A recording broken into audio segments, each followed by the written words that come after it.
uyifaka i-airtime uzogcina sewufonela abantu akade ungahlelanga ukuthi uzobafonela. Ngenxa yesimo sokuthi yena uma umfonela uyayibamba ifoni nixoxe okubili okuthathu ethi ucela ukumfonela. Okukanye engayibambi at all. Ayikho into ebuhlungu njengokufaka i-airtime uzothenga ama-minute uthi uzokhuluma nomuntu wakho ekhombisa ukunga-entertain noma ekukhombisa ukungakujabuleli ukufonelwa wena.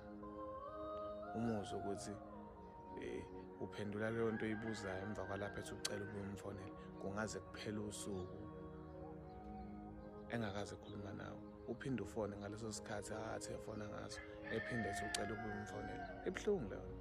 Bafethu sitsheleni uma ukuthi ukuthandana nani kuyarentelwa. Sivele sirente nje once. Ngoba manje nenza ngazi ukuthi ukuthandana nani noma ukuthi sinithande fanele sikurentele. Namhlanje niyasithanda kusasa umuntu ujikile ushintshilwe yenye into. Niyasidida niyasiconfuse uma ukuthi kuyarentwa sitsheleni sirente once. Sesikhathele ukuhlukumezeka kanje. Alright, sharp.